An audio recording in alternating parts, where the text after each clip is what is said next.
Go ahead. Judge me if you want. People hear the words measured up and decide they already know what kind of wife I was. But I did not make that game to humiliate my husband. I made it because I was tired of being married to a man who treated desire like something embarrassing and silence like proof he was good. If everyone thinks I crossed a line, fine. Let me tell you where the line was before I touched it. He sat there folding those blue cards like a quiet man with nothing to prove, and I thought that meant the room was finally mine. My name is Cassidy Vale. I was 33 and I managed member experiences at a private club in River North, which meant I knew how games worked.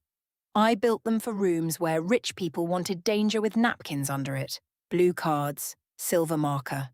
One husband at the end of the table touching every edge like a man who thought neatness could save him. That was Theo. Neat. Useful. Quiet in a way that used to feel safe and later started to feel like being put away. We had been together 8 years and married 6. In the beginning, his quiet was not a problem. It was the thing that made me breathe easier. I worked rooms for a living, so I knew what loud men looked like. They leaned too close. They laughed before anyone finished speaking. They wore watches like arguments. Theo was different. He noticed when my heel strap rubbed the back of my ankle. He brought me ginger tea before client walkthroughs because my voice went rough when I was nervous. He remembered which club members wanted sparkling water in stemmed glasses and which ones acted insulted by ice. One winter, the club lost power during a founder dinner, and I stood in the service hall with my phone flashlight shaking in my hand. Theo drove over with battery lamps from his office, labelled the exits with tape, and helped the kitchen move plates through the dark. I got praised for saving the evening. He stood by the coat room afterward, holding my wet scarf, and told me I looked like I had won a small war. Back then, that felt like love. Later, it felt like being managed by a man who knew where everything belonged, except me. The blue cards started as a joke in my office. I had designed party games for the club's younger members, clean little prompts that made people laugh without getting anyone sued. Who has the best poker face? Who would survive a scandal? Who walks into a room like they own it? Simple things. Safe things. Then Leah saw the blank card on my desk and wrote measured up across it in silver marker. She laughed before I did. Leah worked with me in events, and she had the kind of pretty cruelty that looked like honesty when the lighting was warm enough. She said every wife should know how her husband compared when the room stopped pretending. I told her that was disgusting. Then I did not throw the card away. Theo came by that evening to bring my black flats because he knew I had a late tour and would pretend my shoes did not hurt. He saw the card before I could slide it under my notebook. His eyes stayed on the words for 1 second. He asked if this was for work. I told him it was just a stupid game. I said he was reading a card like it had teeth. He nodded once, but he picked it up by the corner and set it under my glass coaster, flat and careful, like he did not want the ink to smear. I read that as Theo being Theo, always protecting the surface, always missing the point. By then, I had already decided the party needed one sharper game. The party was supposed to be for Theo. That was the clean version. His old college friends had not all been in one room for almost 3 years, and I had been the one who suggested it. Theo said he did not need a thing. Of course he said that. Men like Theo called needing things pressure, and then wondered why their wives stopped asking. I told him it would be small. 4 friends, 2 wives, Leah because she helped me plan, and Damon because Damon had been Theo's friend long before he became the kind of man women checked twice. Damon was the problem I pretended was not a problem.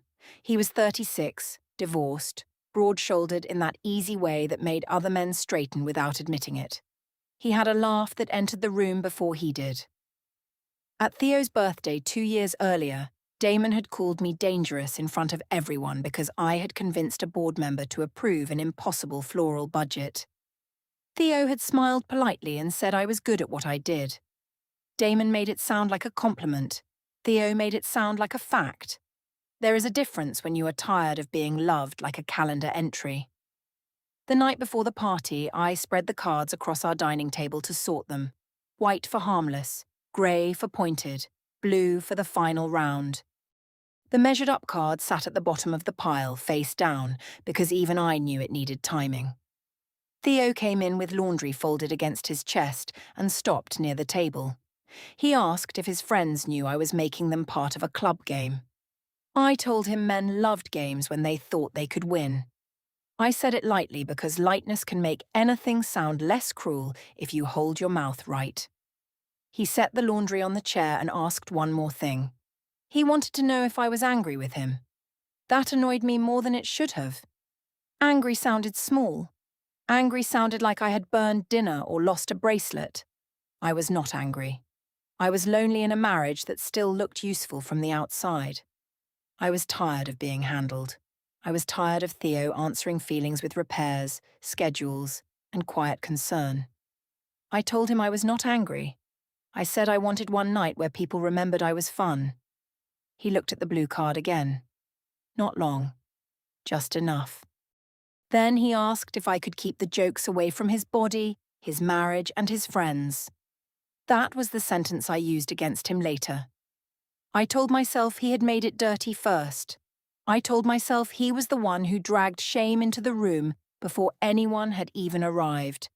I said he did not get to control how other people laughed. He did not argue.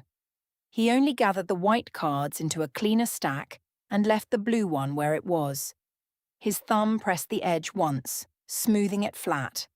That was the first card he saved. I did not know it that way then. The next day, I booked the Atlas room at the club under my staff account. It was not against policy exactly. Staff could reserve private spaces with approval, and I had approval often enough that no one checked unless something broke. The Atlas room had amber lamps, a long walnut table, and glass doors that looked out over the river. It made people behave better than they were. Leah came early to help set the room at the She wore a green dress and brought 2 bottles of wine she said would make people answer honestly. I told her Theo had gotten weird about the cards. She asked if he was afraid he would not measure up.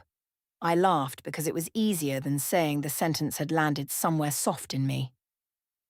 Damon arrived next 15 minutes before the others, which should have told me something. He brought no gift for Theo. He brought a bottle for me because he said I had better taste than the guest of honor. I let him kiss my cheek. Too long, maybe. Not long enough to call a scene. Theo saw it when he walked in with a bag of ice in one hand and the extra napkins in the other. He had stopped at the store because I forgot both, though I had booked the room and chosen the menu and told everyone I had handled everything.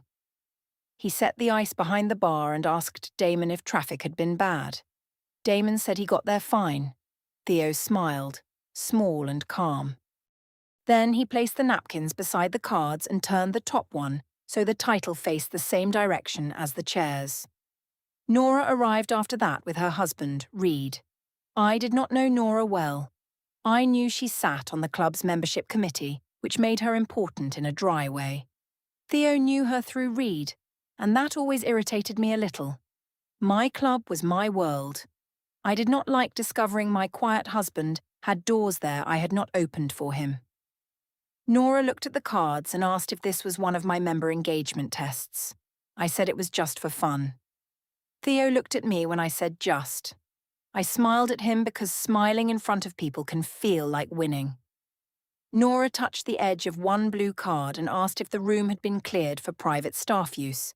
I told her I had handled it because that was what I always said when I wanted people to stop asking practical questions. Theo's eyes moved to the booking screen near the service station. I read that as worry. I did not read it as warning. By 8, the room was full enough for the game to begin. Reed sat beside Nora. Damon took the chair across from me before anyone assigned seats. Leah poured wine too quickly. Theo sat at the end of the table where the host should sit, though I had made sure the game cards were closer to me. I told everyone we were testing confidence. That was not a lie. Not fully. The first rounds were easy. Best liar. Best first impression. Most likely to survive a boardroom fight. Everyone laughed. Theo even smiled when Reed won Best Poker Face and accepted it like a tax notice. I watched the room warm up. I watched Damon lean back. I watched Leah wink at me when Theo answered nothing unless asked directly. That was when the next part of my plan started to feel less like a joke and more like balance. If Theo wanted to sit there calm while other men took up the air, fine. I would let the room say what I had been trying not to say for years. The Atlas room always sounded expensive after the second glass. Silverware touched porcelain softly. The river moved black beyond the windows. The amber lamps made everyone's skin look warmer than it was. I had built that room on purpose. Not the walls, of course, just the feeling. That was my job. Give people a stage and let them believe the performance came from them. By the time I reached the blue cards, the room trusted me. That mattered. I told everyone the final round was less polite. I said confidence only counted when it survived comparison. Leah made a little sound into her glass. Damon smiled like he had been waiting for me to become interesting. Reed looked at Theo first, not at me, which irritated me because Theo had done nothing but sit there and fold used cards into a stack. I held up the first blue card. Who commands the room without trying? That one was safe enough. Damon won by noise.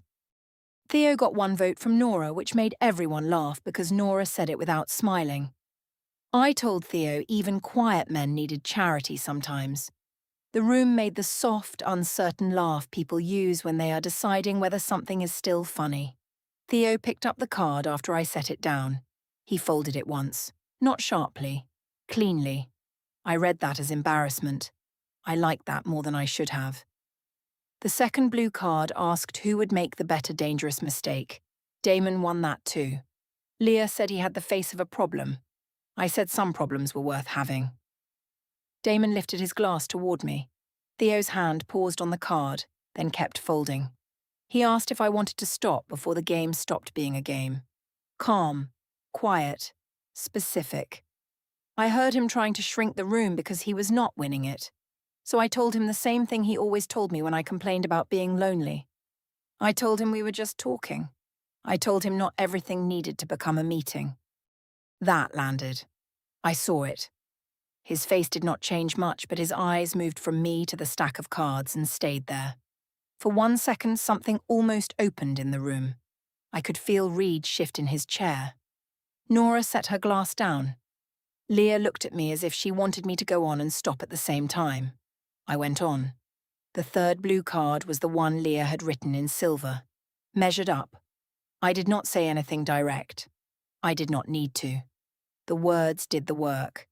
The table understood before I finished lifting it. Damon laughed first. One of Theo's friends, Marcus, looked down at his plate.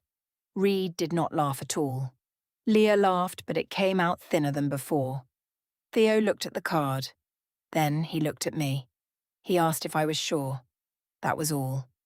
If he had raised his voice, I could have become calm. If he had accused me of wanting Damon, I could have called him insecure. If he had left, I could have called him dramatic. But he gave me one question in front of everyone, and I hated how small it made me feel. So I made the room bigger than him. I said the point of the game was honesty. I said men were always measuring themselves anyway, and I was only making it efficient. I said if Theo believed he had nothing to prove, he should be grateful. Damon leaned forward and asked whether husbands were allowed to compete. Everyone heard it. Everyone knew what he meant. The room went too warm. I should have ended it there. That would be the version I could still defend. A bad joke. One ugly card. Too much wine. But I had built the stage, and the stage was finally giving me what I wanted. Attention. Heat. A husband who could not turn my pain into a schedule. I told Damon Theo could compete if he wanted, but some men were better at keeping score than playing. That was the line. The one that made Marcus say my name under his breath. The one that made Nora look at me like I had moved from rude to useful evidence. The one that made Theo set both hands flat on the table. He did not stand. He did not throw the card. He did not tell Damon to shut his mouth. He only reached for the silver marker beside my glass and wrote something small on the corner of the measured-up card. I thought he was marking his surrender. I thought he had finally understood the room belonged to me. Damon took the card from my hand and held it against his chest, like a prize. He said the answer seemed obvious if anyone was brave enough to vote. Leah said we should make it anonymous. I said anonymous was for people with no backbone. So I made them vote out loud. That was uglier than the card. I know that now, but inside that room I called it courage. I asked each person who carried himself like a man, a woman would notice. I kept my voice light, like a host. Reed refused to answer. Nora said the question was beneath the room. Marcus said Theo was his friend, and that should have been enough. Damon voted for himself and made everyone listen to the confidence in it. Then Leah, my Leah, said Damon, softly, almost apologizing. I smiled like I had won something clean. I asked Theo whether he wanted to vote too. That was not part of the game. That was me pushing because the room had already given me permission. He said the people who needed his answer already had it. I told him that sounded like losing with better posture. Damon laughed once, sharp and pleased, and Reed stood halfway out of his chair before Nora touched his sleeve. Theo picked up the card when Damon set it down. He folded it once, then again. The silver words disappeared inside the crease.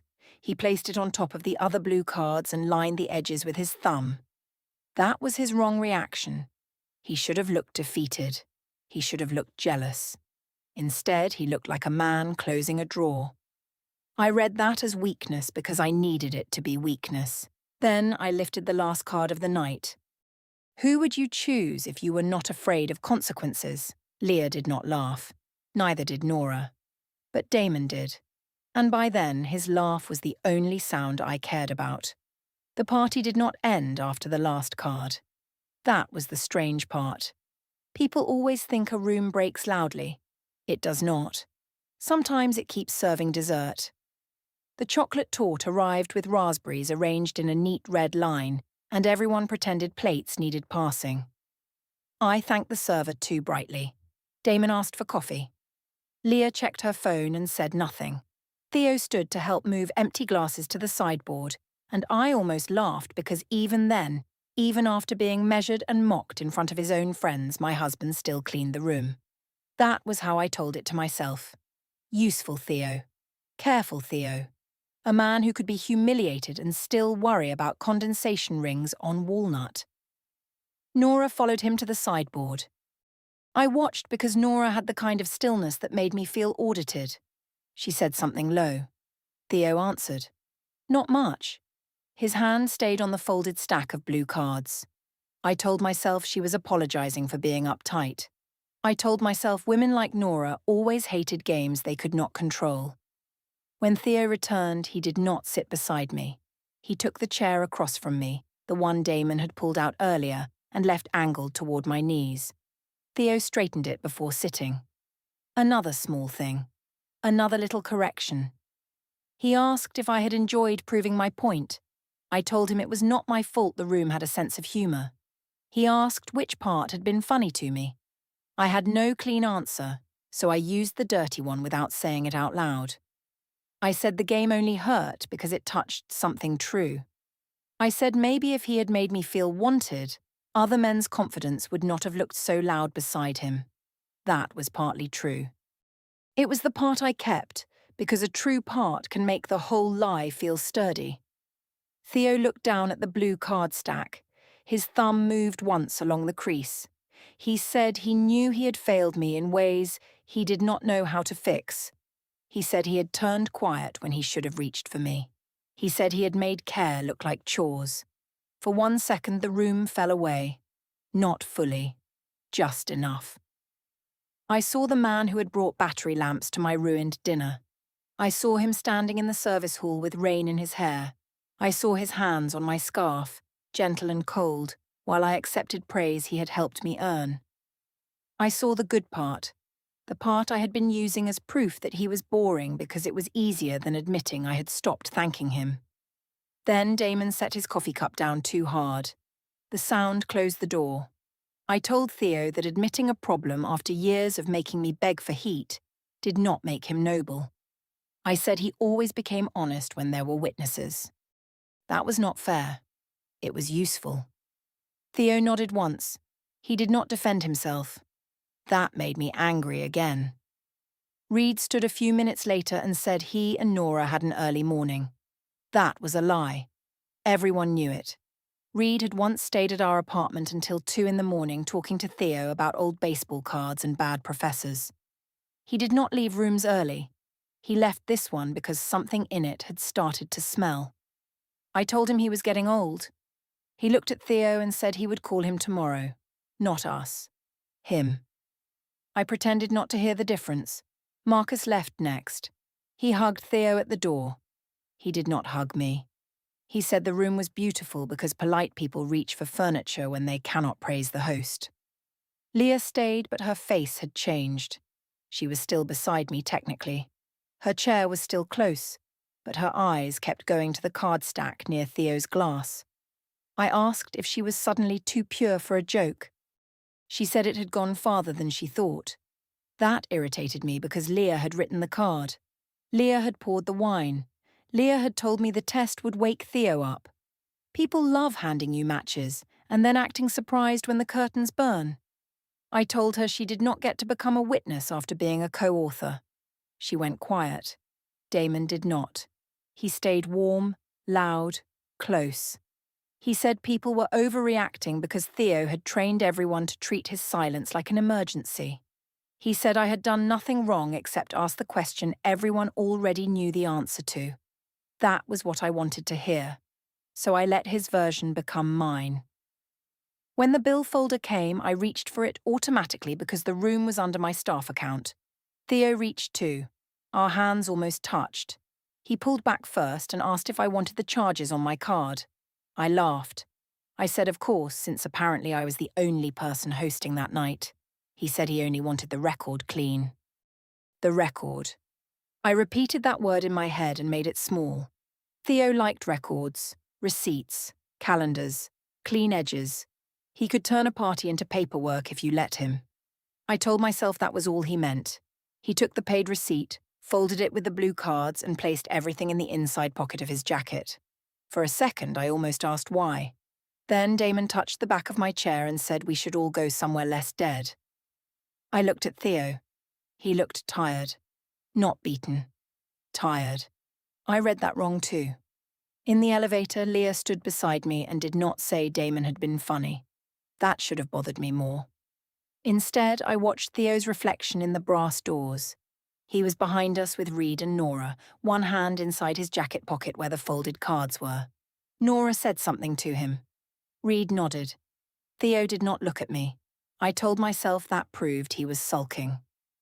Outside, Damon offered to walk me to the car even though Theo was standing close enough to hear. I let him. Not because I needed help, because help looks different depending on who gives it. From Theo it looked like duty. From Damon it looked like choice. Theo asked if I was coming home with him. I said I was going wherever the night was still alive. He nodded, and that small nod almost opened the door again. There was sadness in it. Real sadness.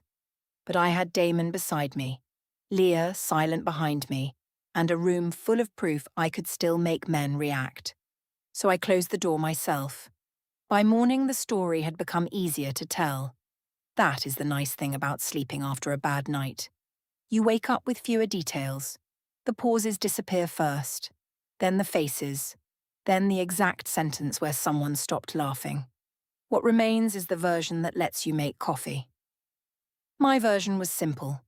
Theo had embarrassed himself by being sensitive. His friends had made choices as grown men. Damon had been honest. Leah had gotten nervous because she liked sparks more than smoke. Nora had judged me because women with committee badges always judged women who made rooms move.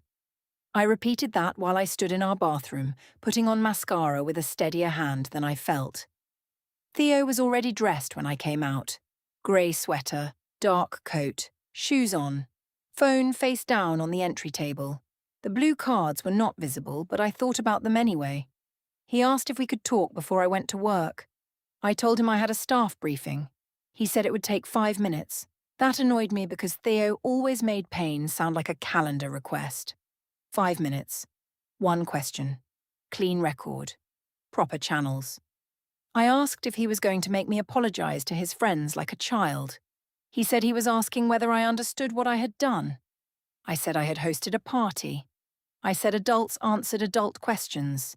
I said if Damon looked better in a room than he did, maybe the problem was not the cards. That was cruel. It also had one true bone in it. Theo had disappeared inside our marriage long before that party. He had stopped reaching for me unless I was crying hard enough to make him useful. He had replaced desire with errands. He had made every ache into a task. I told him that. I told him I had spent years standing beside a man who checked the oil, paid the bills, remembered the dentist, and still made me feel untouched in every room that mattered. He did not deny it. That was the worst part. He said I was right that he had hidden in usefulness. He said he had been afraid that if he wanted too much, he would lose me faster. He said he had confused not fighting with keeping peace. For 1 second, I had him exactly where I wanted him. Honest. Still. Unable to argue. Then he said my loneliness did not give me the right to make his friends choose which man I should want in front of him. I told him he was making it sound dirtier than it was. He asked me to say the title of the last card without smiling. I did not. I could have stopped there. I could have let the morning become the quiet place where both people put down knives. Instead, I reached for the version of myself that had worked in the Atlas room. I told him Damon had at least answered honestly. Theo's face went very calm. He said Damon answered because Damon wanted something. I laughed because that sounded like jealousy trying on a suit. Theo said Damon had been asking him for an introduction to Nora's committee for months. He said Damon wanted access to the club, to members, to a room he had never earned.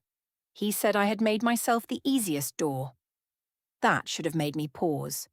Instead, I heard my husband calling me easy without using the word. I told him Damon wanted me because Damon still knew how to want something. Theo picked up his phone, then set it down again. A silent decision. Small. Final. He said he was giving me one chance to call the night what it was and leave his friends out of whatever came next. One chance. I hated that phrase. It made him sound like the person holding the door. I had spent the whole night proving he was not. So I opened my phone and posted the photo Leah had taken of the blue card on the table. You could see Damon's hand near it, my glass beside it, Theo's folded stack in the corner. The caption was clean enough to pass. Some men measure confidence better than others. I did not tag anyone. I did not need to. Within 20 minutes, 2 people from the club had seen it. Within an hour, Damon liked it. Leah did not. Reed did not. Nora viewed it and said nothing. Silence from careful people always feels like a wall pretending to be air. At work, the Atlas room smelled like lemon polish and yesterday's flowers. Staff moved around me with that soft morning speed of people trying not to break the mood before the members arrived. I checked the booking sheet and saw a note beside last night's reservation. Review with Nora V staff use policy. I stared at it for a long second. Then I told myself Nora was bored. By lunch, Damon texted that the post was bold. He asked if Theo had survived the joke.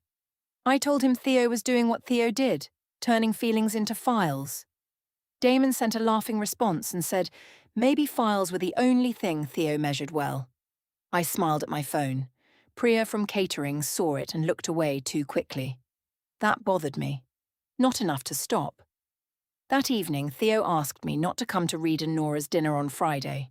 It was not a big dinner. Just 6 people. It had been planned before the party. I told him he did not get to exile me from his friends because he lost a game. He said it was not exile. It was a boundary. I told him boundaries were what people called punishments when they wanted applause. He asked if I was choosing Damon the post and the joke over a clean conversation. I said I was choosing not to be married to a man who needed a committee to feel masculine. There it was. The voluntary line. No wine, no crowd. No Leah feeding me courage. Just me, sober and precise, saying the sentence I knew would cut. Theo went quiet. Not the old quiet. Not the soft quiet. This one had edges. He said he would handle it properly. I almost laughed. Properly. Of course, even his pain wore a tie. I texted Damon after Theo went into the bedroom. I asked if he still thought he measured up. It was a stupid message, but it felt like power. Damon answered slower than usual. He said I should be careful because Theo seemed more connected than I thought. More connected. I read that 3 times and decided Damon was only nervous because the joke had become real. Then I messaged Leah. She did not answer. 1 hour, 2, nothing. By Friday afternoon, I had convinced myself the dinner would fix everything because I was best in rooms where people tried to judge me. I wore the black dress Theo once said made me look like I did not need permission. I did not ask if he remembered.